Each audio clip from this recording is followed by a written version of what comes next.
नमस्कार दोस्तों, क्या आपको पता है कि महापुरुष क्यों कहते थे कि जो जागत है वह पावत है, जो सोवत है वह खोवत है। हम अक्सर अपने परिवार के बुजुर्ग लोगों से सुनते हुए आ रहे हैं कि सुबह जल्दी उठना चाहिए। वे हमें सुबह उठने के 1000 फायदे गिनाते हैं। सभी बच्चों की मम्मी अपने बच्चों को स्वयं सुबह उठाती हैं, किंतु हमारी नई पीढ़ी तो देर रात तक जागते हैं और सुबह देर तक सोने को बड़ा ही फैशनेबल मानती है। दरअसल हमारे परिवार के लोग सुबह जल्दी उठने को लेकर जो भी बातें बताते हैं, उनके पीछे बहुत बड़ी आध्यात्मिक बातें छिपी हुई हैं। इतना ही नहीं, सुबह जल्दी जागने को विज्ञान भी कहता है।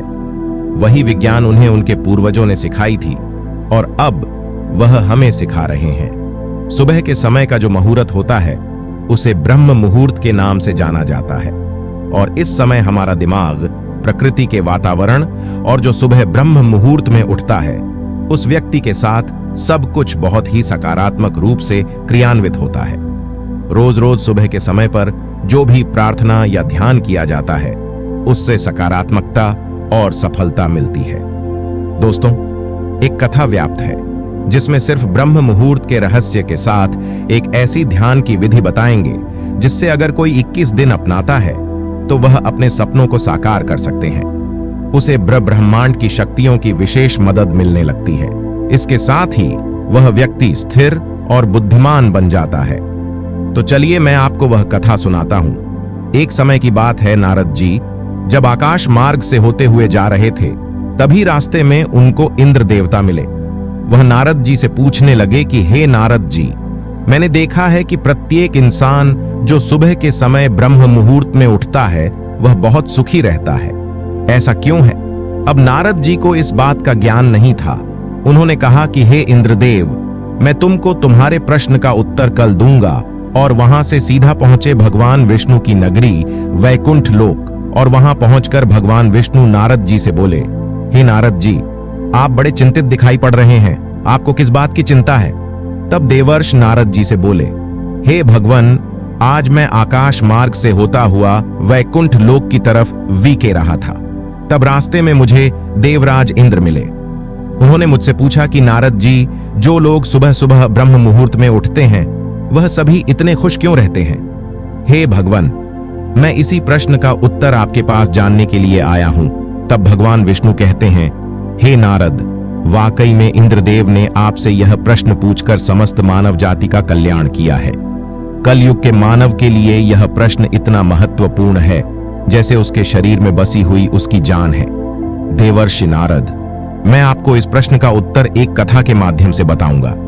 आप इस कथा को अंत तक जरूर सुनना और जो भी मनुष्य इस कथा को पूरा सुन लेगा वह कभी भी इस अवसर को अपने हाथ से जाने नहीं देगा।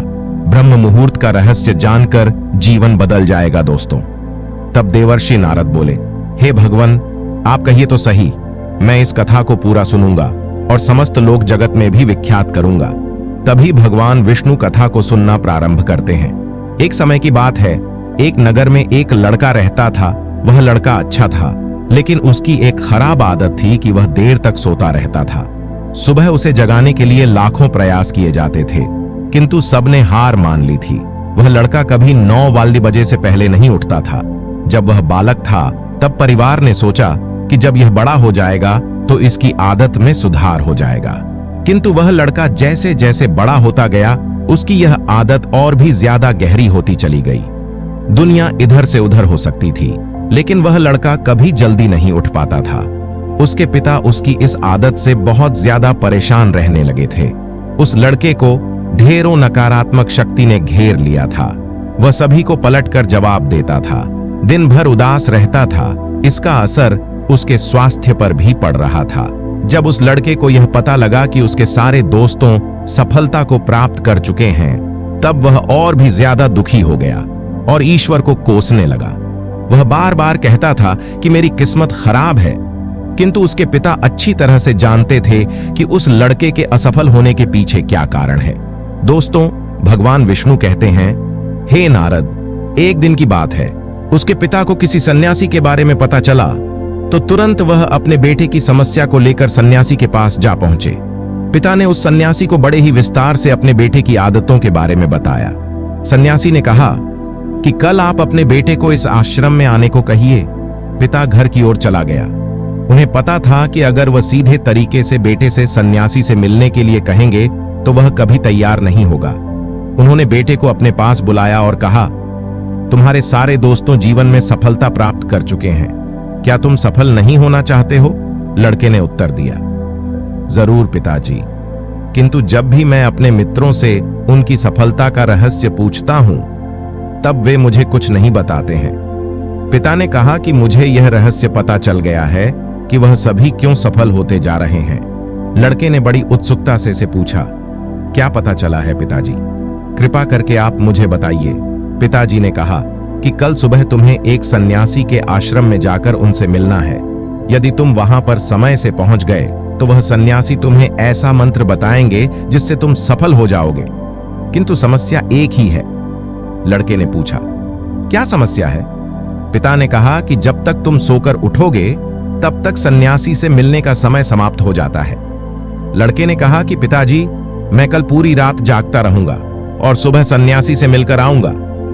पिता ने कहा कि ठीक है, सदैव उस सन्यासी की आज्ञा को मानना। पिता की बातें सुनकर वह लड़का बहुत अधिक उत्सुक हुआ। जीवन में पहली बार उसने रात्रि जागरण किया, किंतु थोड़े ही समय में उसे नींद आ गई और वह सो गया। अगली सुबह जब वह उठा तो उस पता लगा कि सन्यासी से मिलने का समय समाप्त हो चुका था।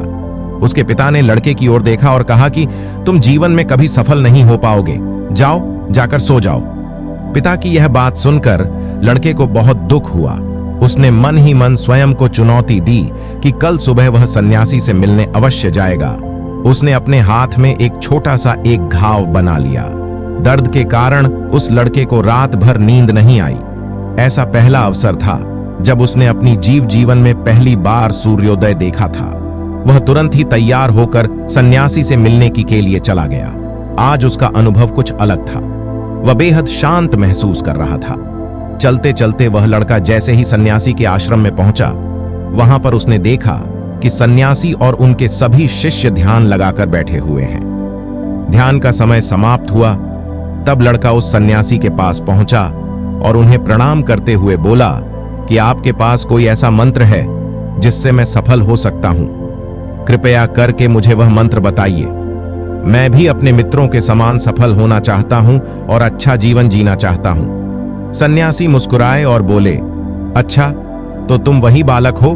तुम्हारे पिता मुझसे मिलने आए थे और उन्होंने तुम्हारे विषय में मुझे सब कुछ बताया। मैं तुम्हें वह मंत्र अवश्य बता देता, किंतु अब लड़के ने जैसे ही किंतु शब्द सुना, लड़का घबरा गया। उसने पूछा, किंतु क्या गुरुदेव? तब सन्यासी बोले, मैं तुम्हें वह मंत्र बता एनक्यूगा, किंतु अगले 21 दिनों तक तुम्हें मेरी आज्ञा माननी होगी।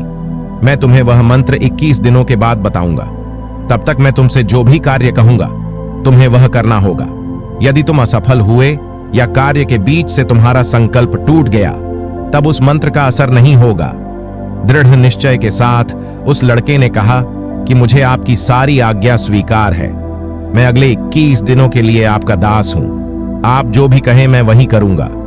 मुझे केवल और केवल उस मंत्र के बारे में जानना है। सन्यासी ने कहा कि ठीक है, कल से तुम्हारा कार्य शुरू होगा। तुम इसी आश्रम में निवास करोगे। वह लड़का आश्रम में निवास करने के लिए तैयार हो गया।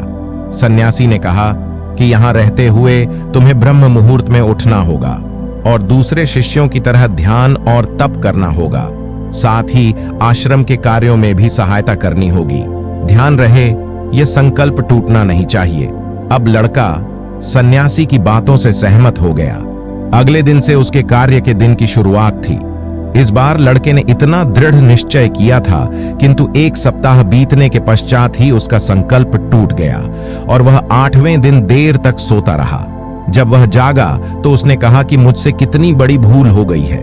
वह रोते हुए सन्यासी के पास पहुंचा और बोला कि हे गुरुदेव, मेरा संकल्प टूट गया है।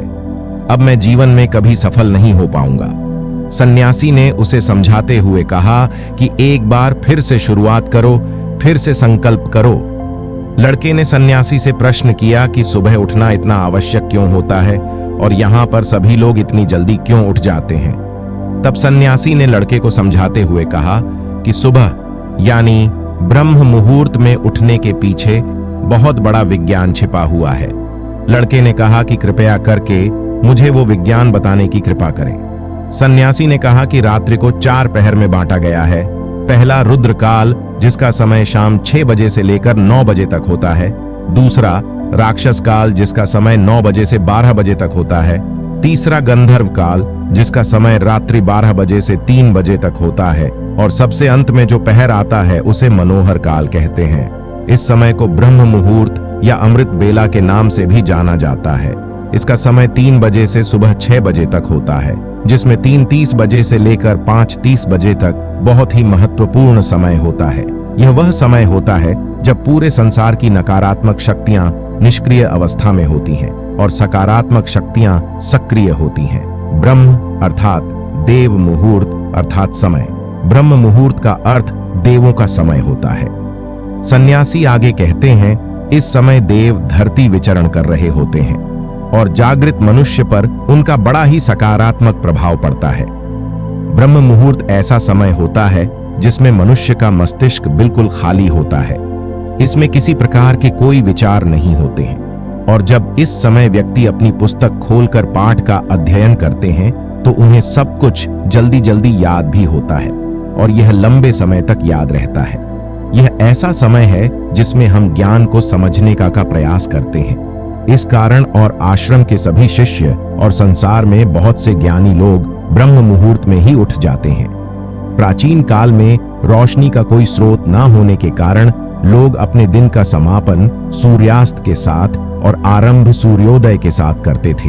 यह एक तरीका है जिससे मानव जीवन प्रकृति के साथ तालमेल बनाकर चलता है। उस लड़के ने कहा कि ठीक है, मैं कल से अपना संकल्प फिर से शुरू करता हूं, किंतु ब्रह्म मुहूर्त में उठकर मुझे क्या क्या करना चाहिए। तब उस सन्यासी ने कहा, मैं तुम्हें बताता हूं कि ब्रह्म मुहूर्त में क्या और कैसे करना चाहिए।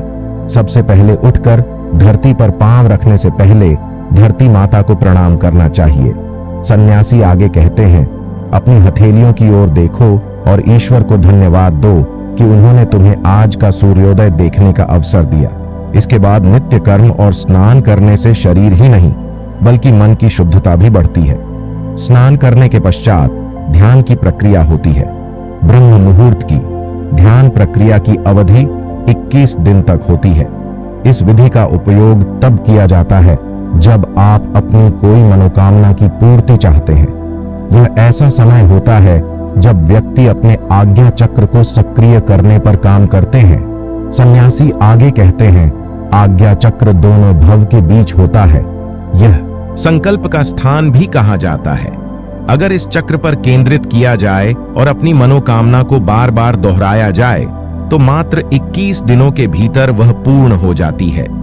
अगर आपके मन में कोई अधूरी मनोकामना है और आप उसे पूरी करना चाहते हैं, तब सबसे पहले उस मनोकामना का स्पष्टीकरण कर लें। आपको क्या चाहिए, यह निर्णय अवश्य कर लें। इसके बाद ध्यान की विधि को शुरू करें।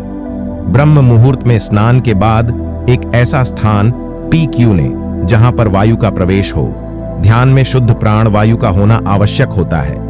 ज्ञान की मुद्रा में रीढ़ की हड्डी सीधी होनी चाहिए, साथ ही गर्दन भी सीधी होनी चाहिए।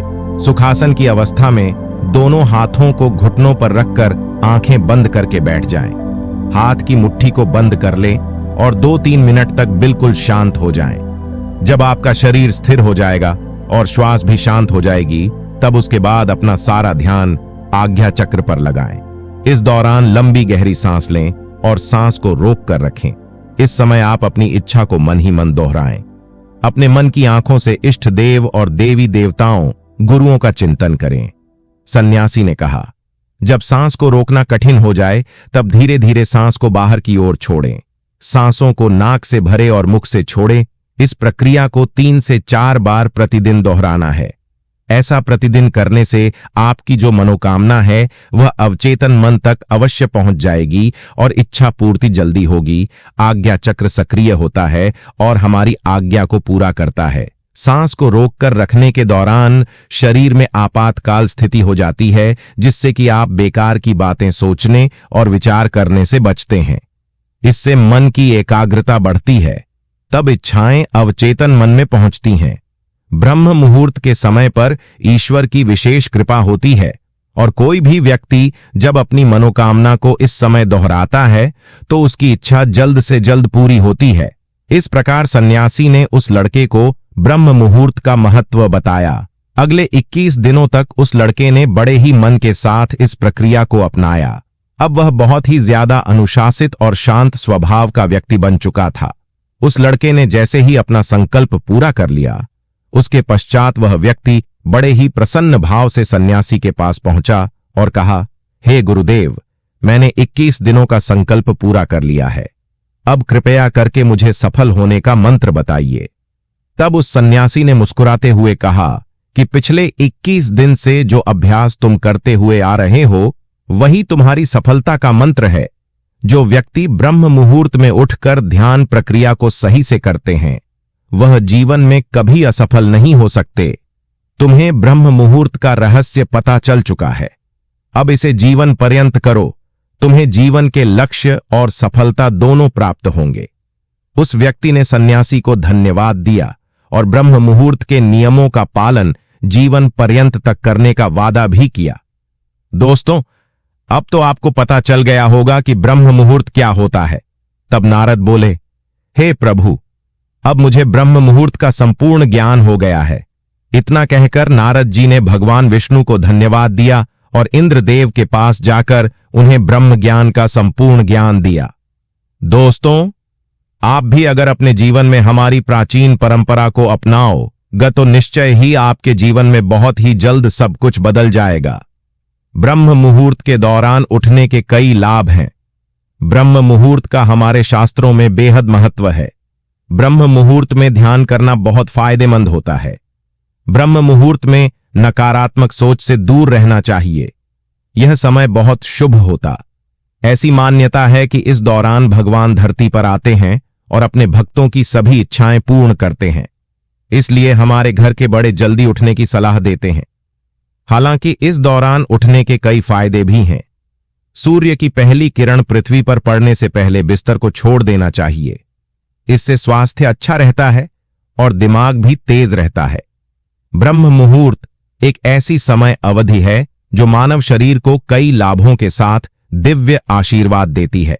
ब्रह्म मुहूर्त में ध्यान करना बहुत फायदेमंद होता है क्योंकि इस दौरान वातावरण और मन में शांति रहती है।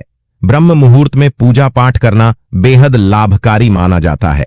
ऐसा कहा जाता है, इस दौरान भगवान धरती पर आते हैं और अपने भक्तों की सभी मनोकामनाएं पूर्ण करते हैं।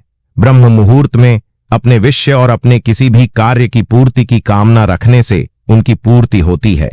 ज्योतिष शास्त्र के अनुसार ब्रह्म मुहूर्त में पढ़ाई करने से चीजें दिमाग में रहती हैं, साथ ही ज्ञान की देवी का आशीर्वाद प्राप्त होता है। ऐसा कहा जाता है, जो लोग ब्रह्म मुहूर्त में उठते हैं उनके घर में कभी दरिद्रता नहीं रहती है, साथ ही धन की देवी खुश रहती हैं। ब्रह्म मुहूर्त में घर के लोगों को पवित्रता का ध्यान रखते हुए माता लक्ष्मी की उपासना जरूर करना चाहिए। ऐसा करने से घर में शुभता आती है। धार्मिक मान्यताओं के अनुसार ब्रह्म मुहूर्त में नकारात्मक सोच से दूर रहना चाहिए क्योंकि यह घर के वातावरण और मन की शांति को दूषित करते हैं। साथ ही इससे घर में परेशानियां उत्पन्न होती हैं। तो इस समय सकारात्मक सोचे आशा करते हैं आपको वीडियो पसंद आई होगी। वीडियो देखने के लिए आप सभी का दिल से धन्यवाद। अपनी राय कमेंट में अवश्य बताएं।